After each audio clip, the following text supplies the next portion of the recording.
Cool places between Austin and El Paso. The drive's pretty long between El Paso and Austin. It can be as long as 9 hours or more, depending on whether you have an EV or a gas powered vehicle. So I asked ChatGPT what are some cool places, and it showed this Sonora, or Caverns of Sonora, and Balmora State Park.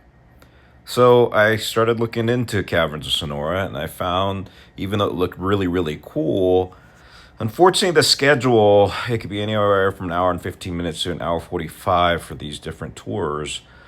But also, you have to do it in advance. So then I checked out Balmora State Park and drove up to it. And guess what? Yeah, the park's closed, despite the fact that it looked really cool. So yeah, it was kind of disappointing that I couldn't do much. So I kept on driving. And right at the tail end of the drive, I found Hugo tanks. So I continued, and once I got closer and closer to Hugo Tanks, it was about 30 minutes or so away from El Paso. So right before I hit El Paso, I was able to get to these very cool rock structures, which is what I thought tanks were. But after talking to the park official, I found out tanks aren't these rock structures. It's actually something a little bit different that I'll share here in a little bit. So after you come in, you should park and then go in to the little visitor center or the entrance center and make sure you pay. So otherwise they might chase you down.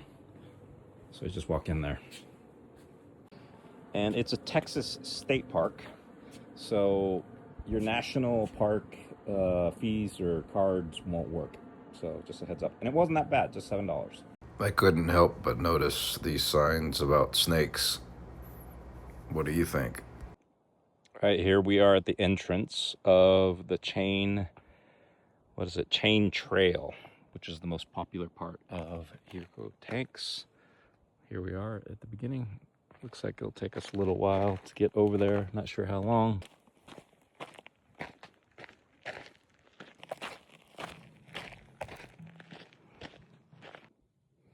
All right, so here's the chain link we use to get up here, and might not be that easy without it. Up this rock. No chain link here. Pretty cool.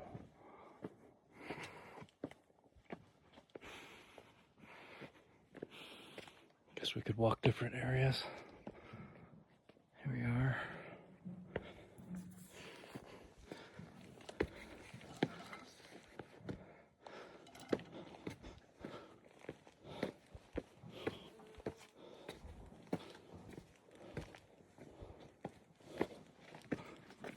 Oh.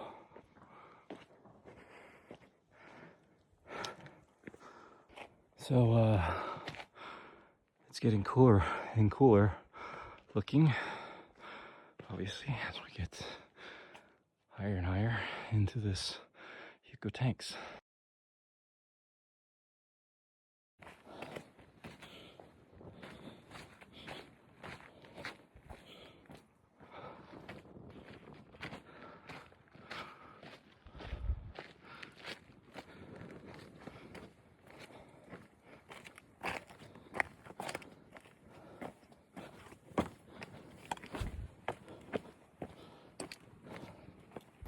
I love the flowers you find in the desert.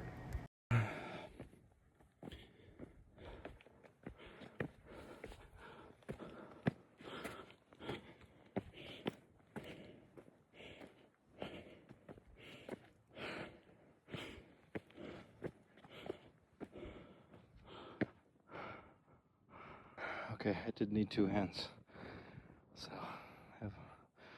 risking with one might have been problematic. And I don't want to risk this entire trip on just one little site, right? Well, it's beautiful up here, and it's cool. There's much more to do. So I'm in a tank. You can see down below. This is a tank. I can jump in that tank.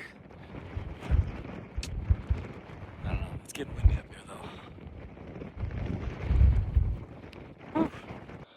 So these are tanks where water fills up, supposedly, not the rock. I thought it was the rock. But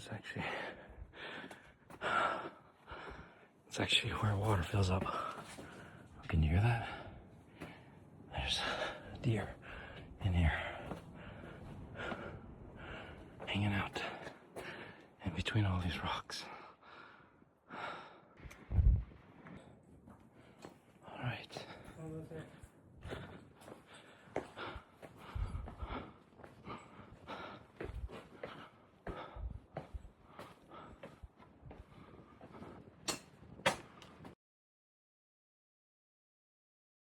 So the park official and I bumped into each other around here. He told me to check this out. There's art in the rocks, so very, very cool. So I said deer, but actually these are bighorn sheep, if you can believe it. I discovered, or rather ran into these really cool pack of, I don't know, there's like 30 plus of them. There's so many of these sheep, as you can see. I wasn't able to get too close, but I was about 100 meters away, maybe. And they were starting to climb up the rocks of Hugo tanks. So got to hang out with these really fascinating creatures and enjoyed hanging out next to them. But yeah, you'll discover them. They were actually in and about all the rocks. So some of the earlier pictures, they were actually like here, inside of here. So I thought it was really, really cool. What do you think about these rock formations and the view? Right? Oh, and then I had to go back down, obviously. And so these are the chains that you use in order to go back down. And so, yeah, just wanted to show you what it was like. It's not so hard, but it wasn't so easy either. So I actually appreciated having these tanks. All right, there you go. Hope you enjoyed. So one really cool place to check out.